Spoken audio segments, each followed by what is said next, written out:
Salut Thierry, Bonjour Samart, tu peux nous expliquer les quatre étapes de satisfaction? de la satisfaction. Ouais, je vais vous expliquer aujourd'hui les quatre étapes de la satisfaction. Mais d'abord, j'aimerais te préciser, Samart, qu'est-ce que c'est que la satisfaction? En fait, la satisfaction, c'est la satisfaction des besoins. On a 350 besoins humains, qui sont 350 besoins universels. Et la satisfaction, en fait, c'est la sensation qu'on a une fois que le besoin est satisfait, ou les besoins sont satisfaits. Donc la satisfaction, ça peut être la détente, le soulagement, la joie, le plaisir, le bonheur. Donc en fait, la satisfaction, c'est une impression qu'on a une fois que le besoin est réalisé et satisfait. Les quatre étapes de la satisfaction naturelle des besoins, elles sont faciles, elles sont connues. On en parle dans différentes écoles, comme l'école humaniste par exemple, avec Abraham Maslow et la pyramide des besoins humains. Donc les quatre étapes de la satisfaction, c'est sentir, percevoir, sentir dans son corps, percevoir dans l'environnement à l'extérieur. Ça, c'est la première étape. Deuxième étape, c'est penser, analyser, c'est-à-dire on analyse la situation, on pense à la meilleure solution. Et puis la troisième étape, c'est agir, réaliser, c'est-à-dire qu'on mène l'action qui va être nécessaire à la satisfaction. S'il n'y a pas d'action, il n'y a pas de satisfaction. Et puis la dernière étape, ça va être recevoir, savourer, c'est-à-dire qu'on va recevoir le message du corps qui va être une détente, un soulagement, une satisfaction, comme je le disais. Et en fait, en cultivant ce sentiment dans le temps, on va passer d'une joie de l'instant à une joie et un plaisir plutôt de l'instant à une joie et puis à un bonheur. C'est-à-dire qu'en fait, la différence entre le plaisir, la joie et le bonheur, c'est l'attachement dans le temps. Je veux dire ça comme ça, ou l'engagement dans le temps. Ce qui est important de savoir, c'est que les quatre étapes de la satisfaction, elles se font de façon automatique sur des besoins très basiques. Par exemple, quand tu vas faire pipi, ça marche, en fait, tu as un signal de ton corps, tu sens que tu as envie de faire pipi, et en fait, la stimulation du corps, le signal du corps, va directement en fait t'amener généralement à aller aux toilettes. Mais tu penses pas, tiens, qu'est-ce qui se passe, est-ce que je vais aux toilettes, etc. Donc en fait, pour des besoins basiques, on a un conditionnement ou une programmation qui est automatique. C'est-à-dire on a stimulation, réaction. Tu as un signal du corps, tu sens un signal, et puis tu as une action qui va amener à la satisfaction. Donc pour des besoins basiques, on a sensation, comme la sensation joue un rôle de stimulation, on a une réaction avec une action, et puis on a un soulagement, et ça va mieux, le besoin est satisfait. Là, je vais vous donner quelques informations à toi et puis aux gens qui nous écoutent par rapport au processus de satisfaction pour mieux discerner et mieux trier.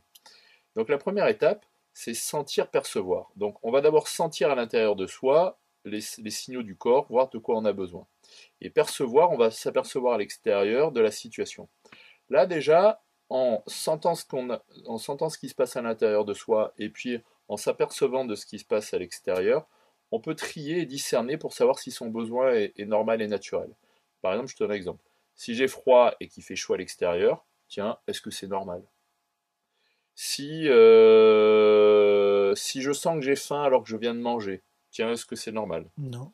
Voilà, c'est pas normal. C'est-à-dire qu'en fait, il y a un décalage entre ma sensation et puis ce qui se passe à l'extérieur, soit au niveau de l'environnement, par exemple quand il fait chaud ou froid, soit par rapport à l'heure du fait que j'ai déjà mangé, donc par rapport au temps.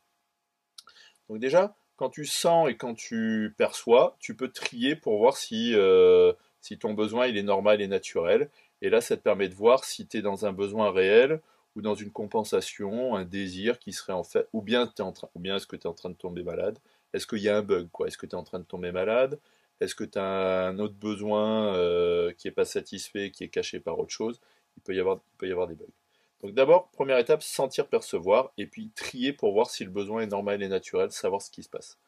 Deuxième étape, c'est penser, réfléchir. Là, tu analyses la situation et tu penses à la meilleure solution. Dans penser, réfléchir, en fait, il va y avoir un processus d'analyse de la situation. Pour les gens qui ont déjà fait de l'analyse stratégique, on fait une sorte de mini SWOT, c'est-à-dire on analyse les opportunités, les menaces, les forces, les faiblesses, c'est-à-dire les ressources, les capacités qu'on a, pour voir ce qu'on peut faire par rapport à la situation, pour voir comment on peut satisfaire le besoin au mieux.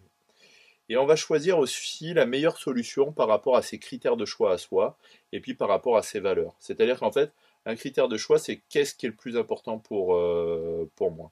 Et une valeur, c'est quoi? C'est quelque chose qui n'a pas de prix, donc c'est quelque chose qui compte. Qu'est-ce qui compte le plus pour toi?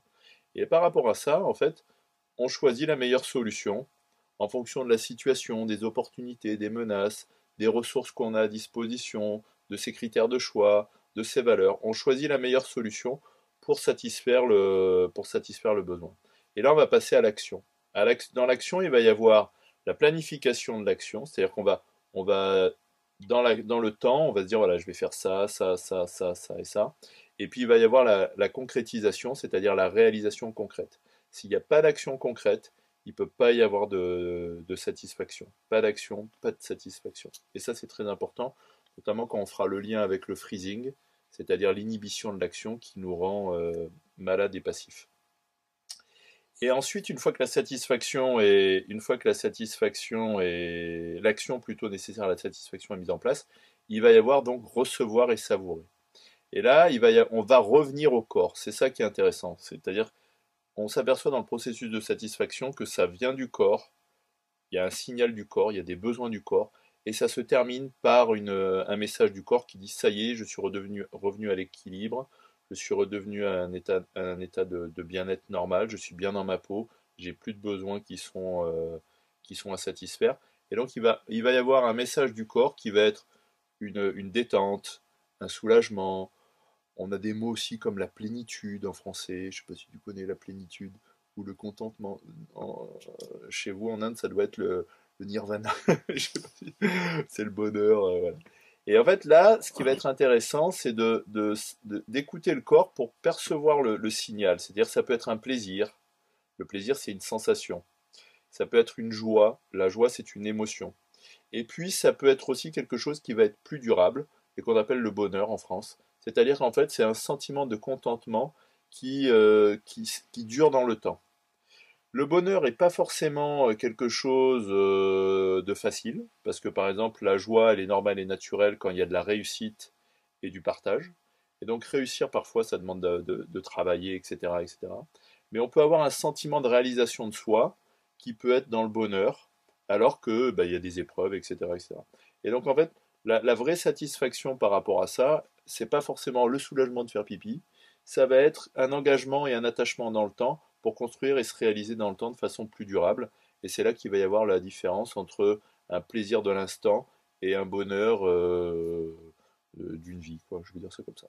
Voilà pour les informations sur la satisfaction des besoins. J'espère que ça n'a pas été trop riche en informations. Et on fera probablement d'autres vidéos là-dessus. Notamment, je ferai une vidéo sur la différence qu'il y a entre la sensation, l'émotion et puis le sentiment, puisque le plaisir, par exemple, est une sensation, c'est là au niveau du cerveau. La joie est une émotion, c'est là au niveau du cerveau. Et puis le bonheur est un sentiment qui est plutôt là au niveau du cerveau. Voilà, si je reprends la structure de MacLean. Voilà pour ces quelques infos sur les quatre étapes de la satisfaction des besoins. Je répète, sentir, penser, agir, recevoir. Voilà pour aujourd'hui. Merci.